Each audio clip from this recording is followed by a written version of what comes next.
Electricity is a crucial part of Rust. It allows you to defend your base and power your automation. In this video, I'm going to cover all the different power sources you have in Rust, the different storage methods, and then how you actually use your power by connecting it to your electric devices. Now first, we're going to break down the 3 power generation methods that you have in Rust. The first one is a solar panel. The solar panel costs 1 tech trash and 5 HQM to craft out of tier 1, and you can blueprint it for 75 scrap, or go down to tier 1 tech tree for 115 scrap. Solar panels are ideal for early wipe or for small groups, as they typically don't produce too much power, so if your base has high power requirements, you'll need a ton of these on your roof. When placing solar panels, it's important that you place them towards the center line of your map. So you'll need to find the center line of grids on your specific size map, and face your solar panels towards it to get the maximum energy output. As you can see here in this image, based off which side of the line you are on the map, you'll need to face your solar panels towards it. When the sun is at its highest, you'll get a maximum power output of 20, and this number will vary as the sun rises and falls. Because once the sun fully goes down and it's nighttime in Rust, your power output will be 0 from your solar panels. Another important detail to know is that the durability of your solar panels affects how much power output it gives, so make sure you keep them full HP by repairing them with HQM and a hammer. Now we're going to talk about the wind turbine. The wind turbine costs 3 sheet metal, 3 gears, 10 HQM, and 500 wood to craft at a level 2 workbench. They cost 125 scrap to blueprint, and it costs 670 to go down to tier 2 tech tree. Wind turbines are generally considered the meta power source, as it produces high amounts of consistent power.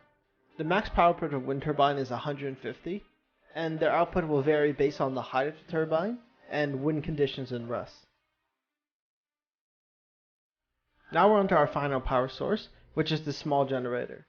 The small generator costs 2 gears and 5 HQM to craft at a level 2 workbench. They cost 75 scrap to blueprint, and 150 to go down to tier 2 tech tree. And generators are generally only used during raids to power turrets at a raid base, or as a backup power source in your main base.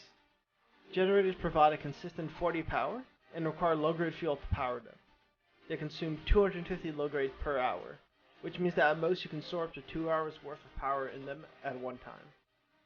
Now that you've picked the power source that best fits your needs, you need to figure out how to store this power. Especially with solar panels, they only produce power during the daytime, so you need to make sure that you store this energy. Now there's 3 types of batteries in Rust. There's large, medium, and small. Each of them have their following power outputs and following cost to craft. Generally speaking, for most players, you're going to need to use the medium or the large battery, especially if you have turrets in your base. As the larger the battery is, the more power output it provides. That means even if, say for example, your solar panels are producing you 200 watts of energy, that'll be 200 watts of energy being stored, but the battery itself will only output its following power output. Which means that if your electricity requirements is over that amount, you won't be able to power any more devices. Now, when looking at the total amount of power stored, generally speaking, a medium battery will be just fine, even if you're using solar panels, unless you have incredibly high power requirements. Now, to actually connect your power source to a battery, what you need to do is take a wiring tool, and then look on the power source. Somewhere on there will say power output. You want to left click on that, and then you want to walk over to your battery. Then on your battery there will be power input section. Then you just left click on that. And now your device will be connected to your battery and will be storing energy in it. Now when dealing with solar panels, they're a little bit different. Typically you're going to need to have multiple solar panels connected to a single battery. So to do this, you're going to use something called a root combiner. Now what you're going to want to do is connect the power output of your solar panel, and then connect it into the root power section on your root combiner. There'll be 2 on each root combiner.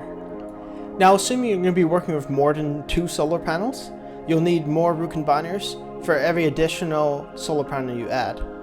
What you do is then take the power output from the one root combiner and then daisy chain it into the next. This means for every additional root combiner you add, you'll be able to connect 1 more device. Now, once you're done connecting all your solar panels, you'll take the power output of the end of the daisy chain and then connect it into the large battery on the power input section. Now, that will put all the power generation from all your connected devices, then storing them into a single battery. Now that you have your power system set up, you need to be able to connect your electrical devices to your power grid. You'll do this by using branches. What you'll do is you'll connect the power output from the battery and connect it into the power input of the first branch. After that, you daisy chain it by using the power out, and then input it into the power input of the next branch. After that, you use the power output section that says branch out, and connect it into the power section of each electrical device. Once you've done that, you'll go onto each individual branch, and you'll set the correct amount of power that the connected electrical device needs. For example, these electrical furnaces require 3 power. So what you'll do is you'll go onto the branch that you have connected to the furnace, and you'll type 3 into it, as electrical furnaces use 3 electricity. But say it was a turret, instead you would type 10, as turrets use 10 electricity. After that, that exact amount of power will be sent out through that circuit into that device. Now, just quickly to explain a little more about how branches and root combiners work, is that each root combiner and branch uses up 1 electricity itself.